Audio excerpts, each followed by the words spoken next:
Coucou mes petits agriculteurs. Et oui, comme vous l'avez entendu, c'est bien pour vous que je fais ce post aujourd'hui. J'avais prévu de commenter, comparer le ARL au GAEC. Donc si vous êtes intéressés, restez connectés.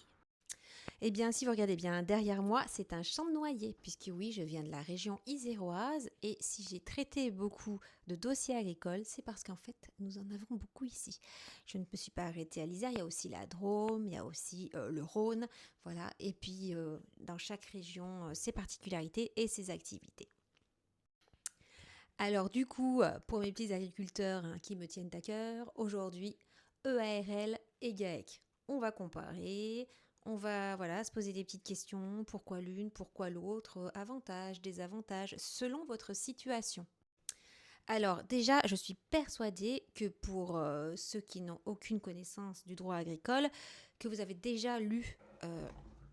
J'imagine, pour les non-agris, que vous avez déjà entendu parler de ARL ou de GAEC. Une petite sortie dans votre village et vous avez des panneaux GAEC de la carotte et le ARL du champignon. Vous voyez ce que je voulais dire? Ce sont des formes qui sont hyper connues, voilà, hyper utilisées. Et puis le droit agricole, ça a une particularité, c'est que c'est beaucoup de bouche à oreille, c'est assez intergénérationnel puisque régulièrement quand même les fermes se passent de père en fils et ils ont une connaissance qui se passe, c'est un flambeau.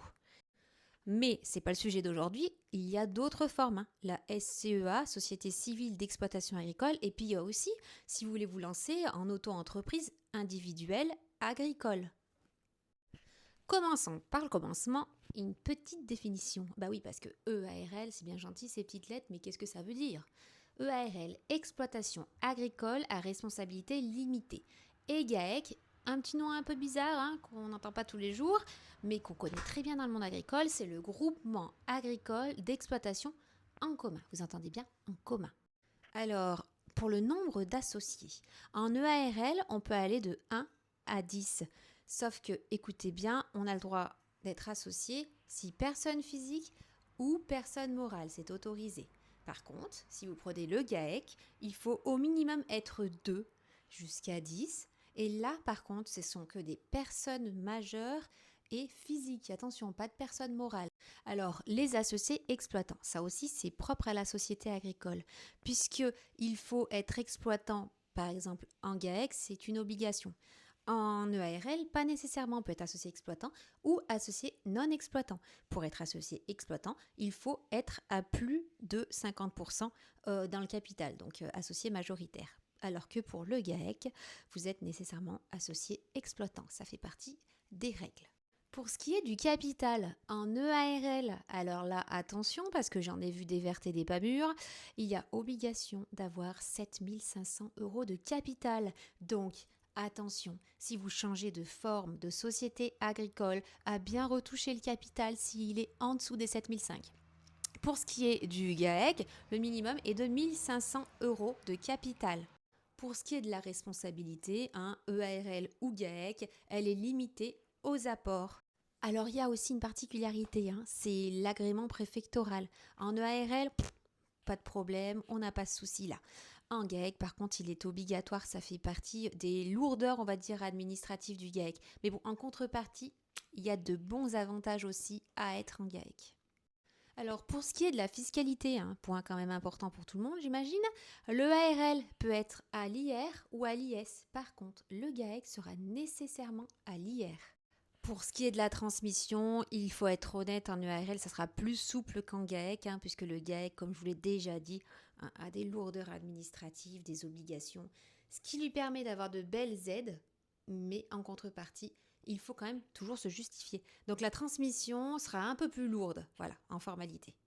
Les petites caractéristiques quand même, c'est que le ARL a une souplesse de gestion et que le GAEC reconnaît le travail en commun. C'est aussi le but de cette forme de société.